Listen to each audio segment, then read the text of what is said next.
Hemos dicho que Rosas, después de levantado el bloqueo por los ingleses y cuando todo se anunciaba propicio para él, puso de manifiesto en diversas oportunidades, como en el fusilamiento de Camila O'Gorman, sus impulsos tiránicos y crueles, pero debe decirse también que entonces permitió la vuelta de muchos emigrados políticos al país, que libró de la confiscación cantidad de bienes de esos mismos enemigos, que siguió defendiendo la soberanía del país, como en el caso de la ocupación de Magallanes por la República de Chile, y que trató de dar bases legales a las relaciones de la Iglesia con el Estado. Son muy ilustrativas a este respecto las referencias de Sarmiento en su biografía del doctor Dalmacio Vélez Sarsfield, con datos del mismo biografiado. El doctor Vélez, dice Sarmiento, ha suministrado en conversaciones con sus amigos datos que tienen el interés de la novedad y la extrañeza de la forma. Esos datos sobre el desembargo de bienes y la consulta al futuro autor del Código Civil argentino son los siguientes. Los desembarcos de bienes y una consulta al doctor Vélez Sarsfield, 1848. Rosas hacía tiempo había levantado la confiscación de los bienes de los salvajes unitarios, mediante solicitud para obtenerlo, sucediendo muchas veces encontrarse más ricos con los ganados reproducidos gracias a un juez de paz benévolo o amigo, que tenía cuidados los bienes confiscados. Hemos dicho que Rosas inventaba cándida o maliciosamente un gobierno. Creó un sistema de pedir el desembargo de los bienes que, para explicación de lo que al doctor Vélez concierne, necesitamos recordar. Esparcida la voz de que se desembargaban los bienes solicitándolo, las familias por centenares acudían a Palermo a la caída de la tarde a pie, pues habría sido muestra de orgullo ir en coche. La imposibilidad de mantenerse en pie toda la noche y la congruencia de imaginar siquiera que se les ofreciese asiento hizo que cada una se proveyese de alfombra, con lo que podían estar sentadas, como es el uso de las damas españolas en la iglesia, tomando de los árabes. El patio y galpones de Palermo era una mancha negra de señoras agrupadas, conversando en voz baja para matar el tiempo. La cruel experiencia de algunos días les enseñó que podían morirse de sed, pues ni soldado ni sirviente se daba por entendido cuanto le pedían un poco de agua.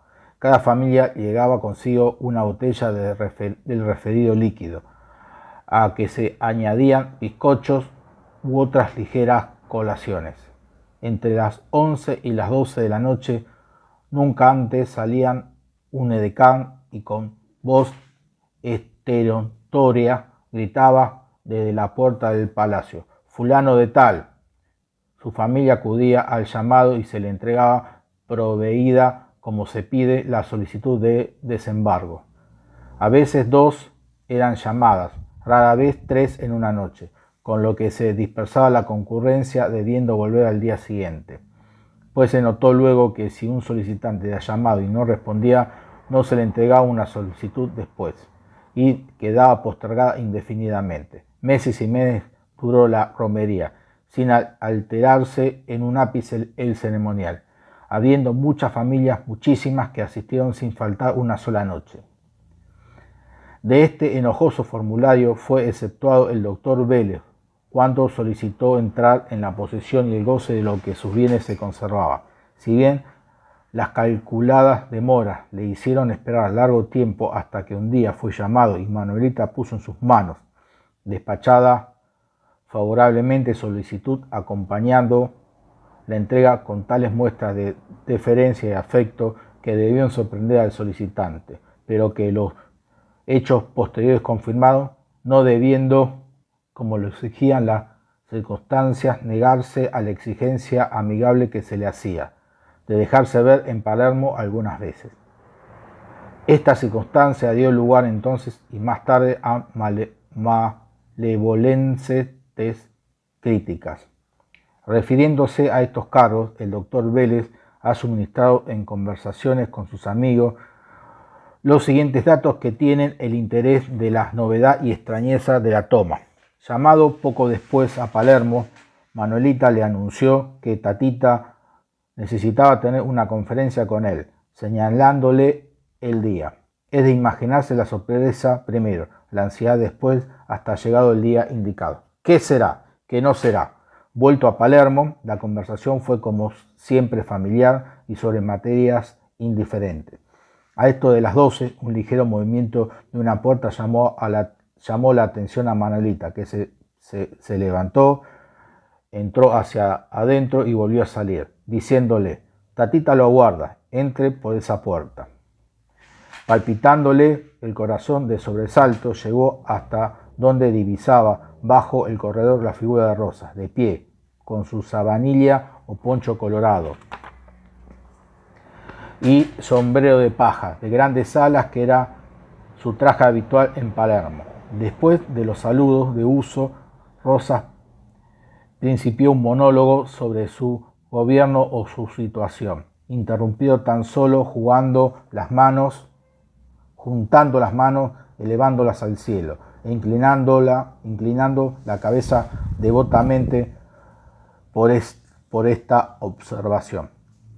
Porque la divina providencia, que tan visiblemente me protege, hace o quiere, etcétera, según el caso, y siguiendo el panegírico de su gobierno, a cada periodo venía el estribillo, porque la divina providencia que visiblemente me protege, con el mismo acompañamiento de levantar ambas manos al cielo e inclinar devotamente la cabeza, habló una hora sin que hubiese ocasión de contestar ni asentir a lo que decía, pasando de un asunto a otro, inconexo por digresiones a merced de las palabras finales. Una vieja bachillera diciendo inepcias de hacer quedarse dormido. He aquí el terrible tirano que puso miedo a las potencias europeas. La mazorca era la encarnación visible de la divina providencia. Y todo esto parados ambos, gesticulando el uso, sereno ya el otro por el desprecio y el ridículo de penetrar en el Sancta Sanctorum de absoluto terrorista para ver la última expresión de la estupidez humana, y tanta sangre derramada y otros tantos que han muerto sosteniéndolo. Al fin, ocurriéndosele hablar del asunto que motivaba el llamado, era para consultarle sobre ciertos embarazos que el nuncio apostólico ponía a una terna que para el nombramiento de obispo elevaba Rosas a su santidad.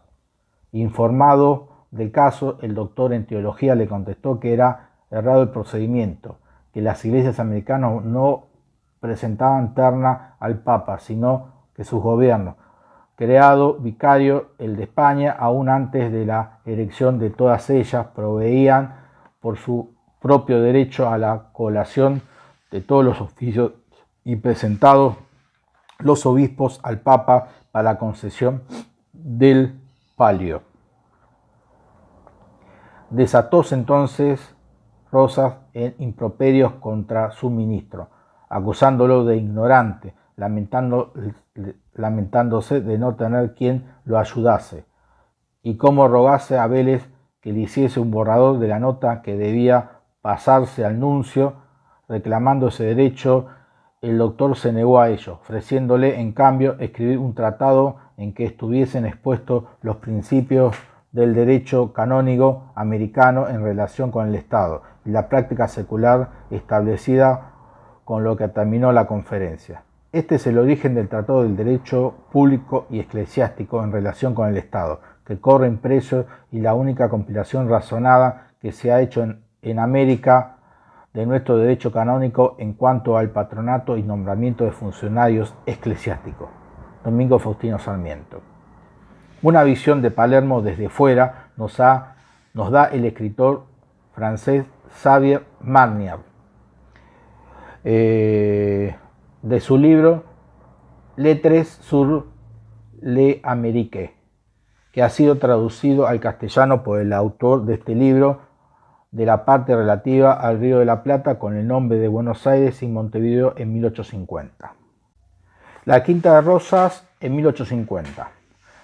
A media legua de Buenos Aires está la Quinta de Palermo, que Rosas hizo construir para retirarse durante el verano y gozar de sus sombras idílicas.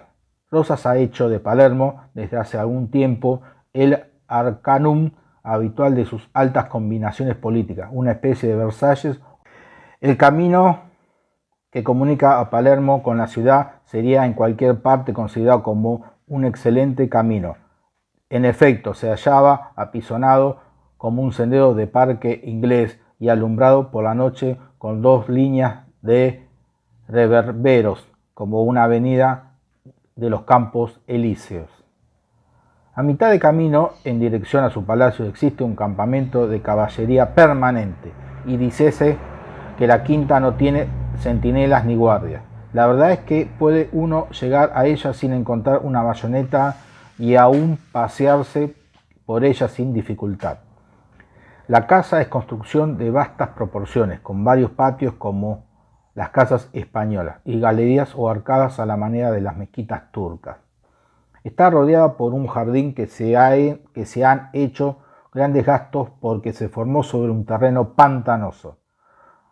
Hay en medio un canal donde Rosas pasa largas horas meciéndose sobre una chalupa bajo las copas tupidas de los sauces. En un extremo puede verse una barca arrojada por un vendaval desde el río agitado y que fue recogida como restos de naufragio. El casco del navío, asegurado con cables y postes, han sido convertidos en salón. Manolita suele recibir allí a sus visitas y ofrecer bailes. Al ver el sitio desagradable en que está la Quinta de Palermo, la naturaleza ingrata del terreno, afirmado con tanta dificultad lo difícil de su cultivo, se pregunta uno las razones que ha podido tener ese hábil presidente que no hace nada sin su razón para escoger ese sitio y no la risueña loma que a escasa distancia domina el panorama de la ciudad y el de la Rada de Buenos Aires. A esta cuestión los aduladores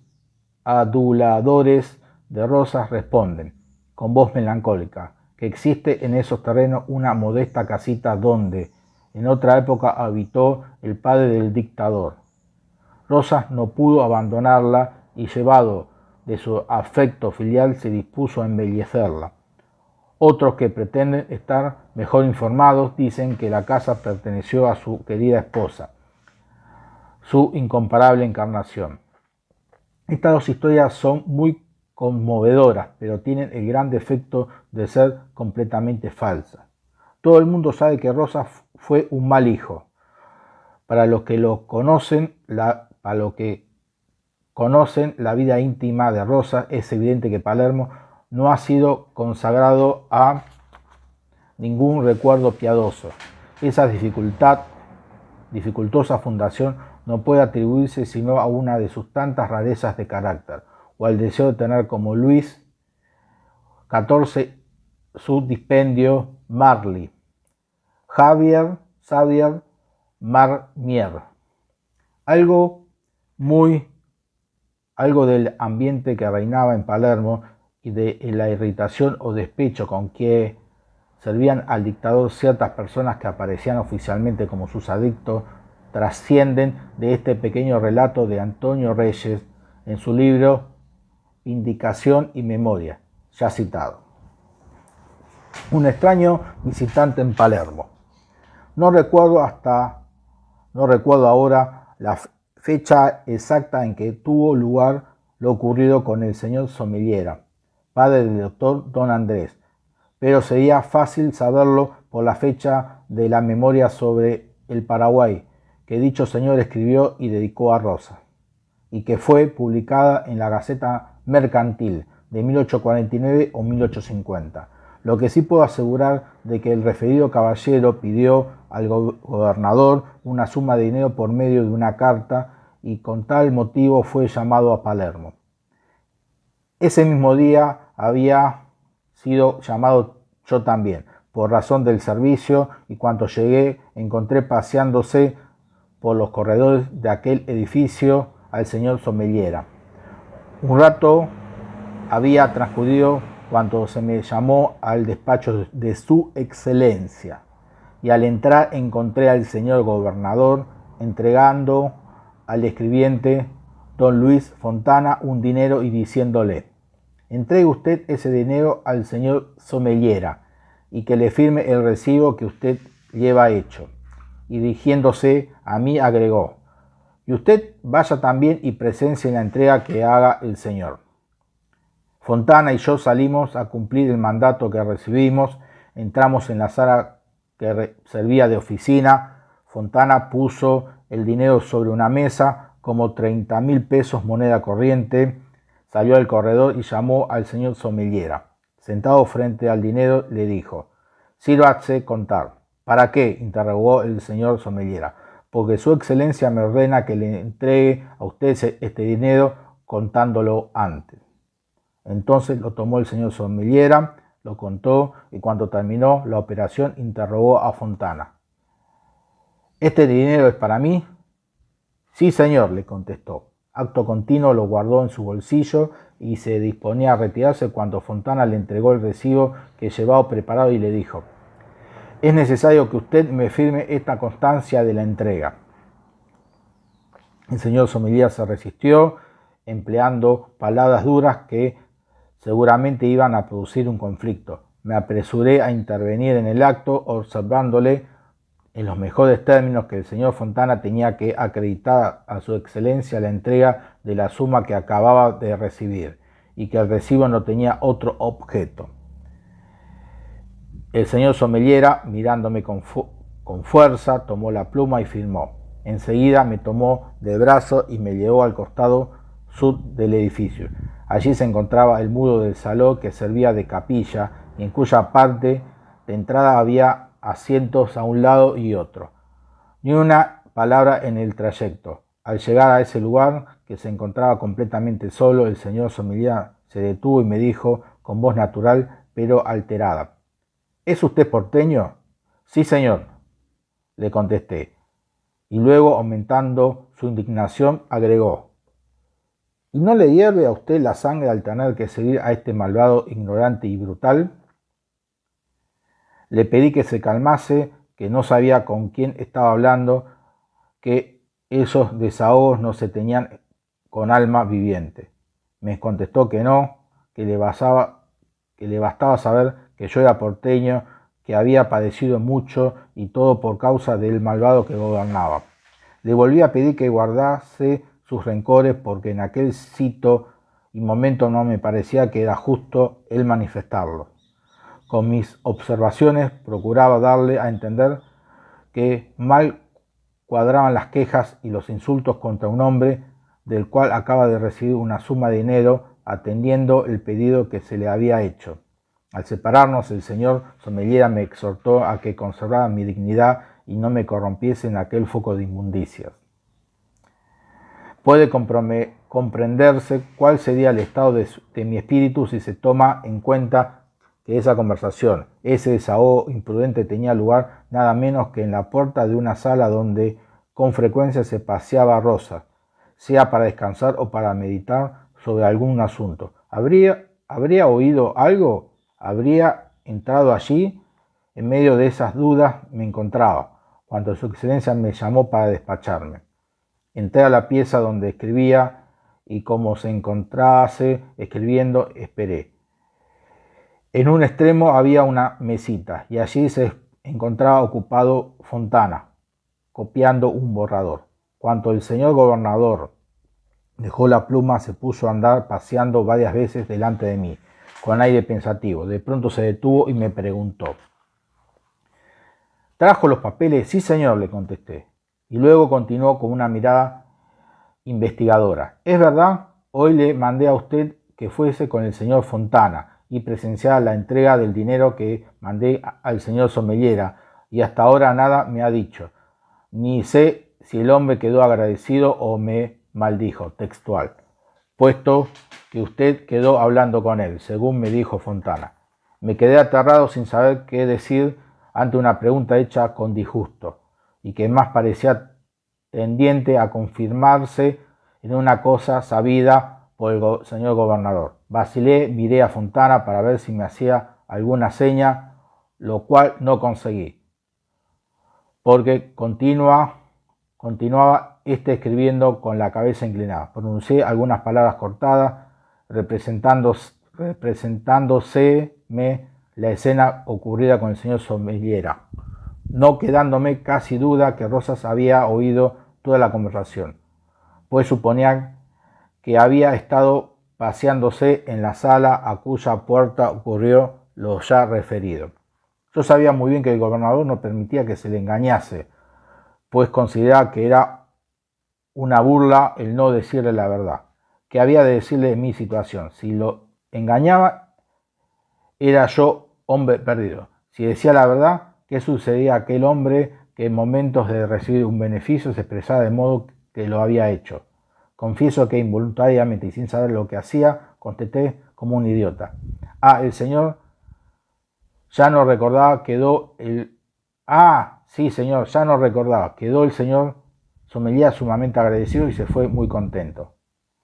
Acabáramos, me dijo el gobernador, como usted no me ha dicho nada.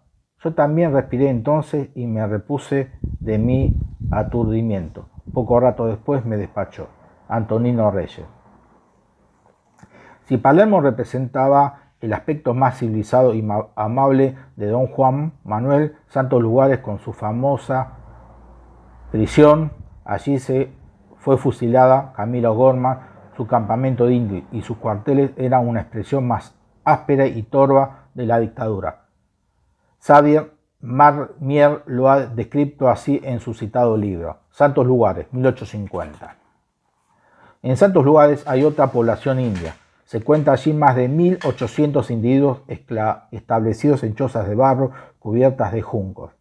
Son indios escapados de las tribus salvajes que Rosas espantó con sus amenazas o subyugó con sus promesas, trayéndolo a esta trampa donde no pueden soñar en evadirse y menos en rebelarse. Viven esos indios en la más abyecta condición, sustraídos a su existencia nómade y sujetos al poder a que han sido confiados. Arrastran una especie de vida animal sin aliento y sin fuerza. Ningún ser compasivo se ocupa de aclararle la mente o de mejorar su estado material. Únicamente las mujeres, más firmes y resignadas, han conservado algunos hábitos de trabajo. Tejen cinturones y ponchos sobre una trama cuyos hilos juntan lentamente con la mano, uno tras otro. De la misma manera que las mujeres árabes fabrican desde muchos días de paciente labor las alfombras y los albornoces. Los hombres no hacen nada. Rosas les facilita su ración de carne de potro y a ellos les basta con esa recompensa. No piensan quedarse otros recursos cultivando el suelo que rodea sus chozas. Si venden algunas labores hechas por sus mujeres es para emplear el precio en la satisfacción de brutales instintos. En una de esas cabañas compré por 100 pesos, 33 francos, una frazada de lana que había hecho 6 meses de trabajo a una pobre india. El oficial que me acompañaba y que arregló el precio de la compra me dijo al salir: los 100 pesos que usted ha pagado van a convertirse esa misma noche en vasos de caña.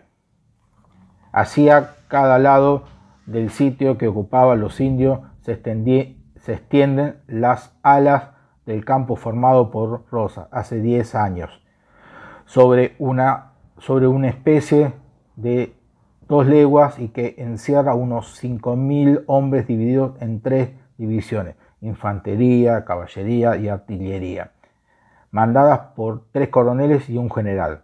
El soldado vive una vida casi miserable como un indio, como su vecino el indio. El Estado le da un uniforme por año, es decir, una blusa, chiripá y calzoncillo de tela. En cuanto a la camisa y el calzado, no se les proporciona.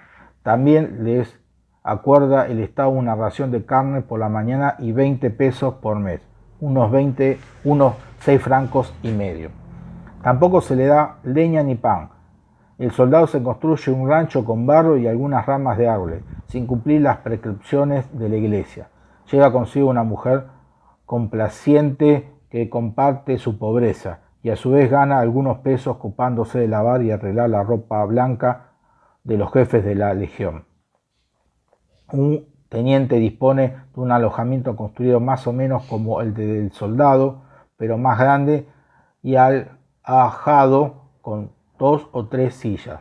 Tiene una ración de carne como el soldado y gana 140 pesos por mes, entrando a recorrer las líneas de ranchos de los soldados dispuestas como tiendas de carnicero con trozos de carne del día suspendidos a cada puerta. Buscamos una posada para descansar y tomar el almuerzo.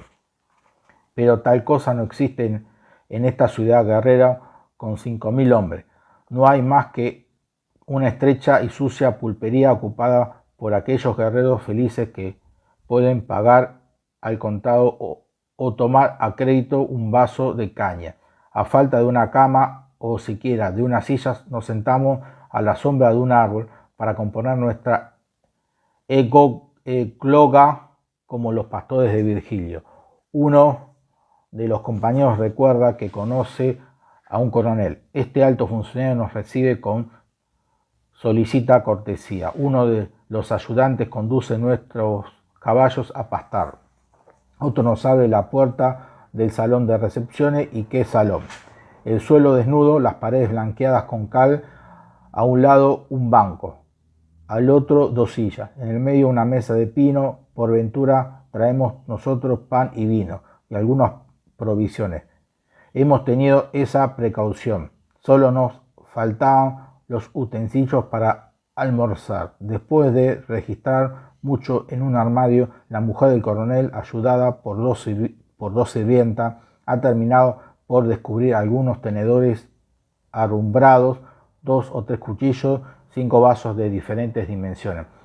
Y al ver el gusto con que esta buena mujer bebía en la misma copa que su marido agotaba nuestra caja de sardinas, me pareció que de mucho tiempo no hacía una comida tan refinada. Los jefes de campamento de santos lugares desempeñan una doble misión que obliga a Rosas a tratarlos con miramientos particulares. Por lo pronto tiene a su cuidado, según lo hemos dicho, tan numerosa tribu de indios, y estos deben de sentirse sentados muy a menudo para volver a las belicosas aventuras de su vida salvaje. Por otra parte, esos jefes guardan también un puesto mucho más importante, un edificio principal de la política de Rosas, que es la prisión de santos lugares. Una denuncia innoble, una palabra, un gesto del dictador pueden hacer que el argentino sospechoso sea conducido a esa prisión, confundido con ladrones y asesinos, o condenado a fabricar ladrillos para el gobierno o para los oficiales de Rosas.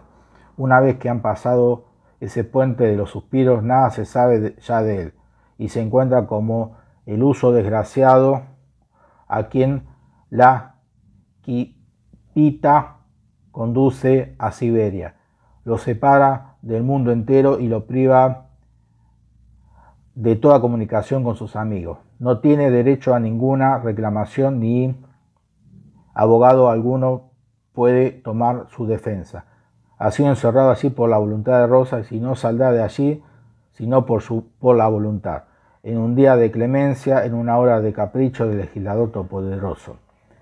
El extranjero no tiene acceso a esta espantosa guarida y solo puede contemplar desde alguna distancia sus altos y espesos muros. Lo que allí pasa solo puede saberse por rumores sombríos o por sordas revelaciones, pero lo que sí se sabe es que hay encerrados en ese recinto cientos de buenos ciudadanos que no han violado ningún artículo del Código Comercial o Criminal y que no han sido juzgados por ningún tribunal de justicia. Hombres de quienes la policía ha llegado hasta olvidar el crimen de que se les acusó y que seguirán encerrados hasta que el amo benigno un día escuche pronunciar el nombre, al acaso ordene que sean liberados, sin ninguna forma de proceso, así como fue ordenada su prisión. Xavier Marnier.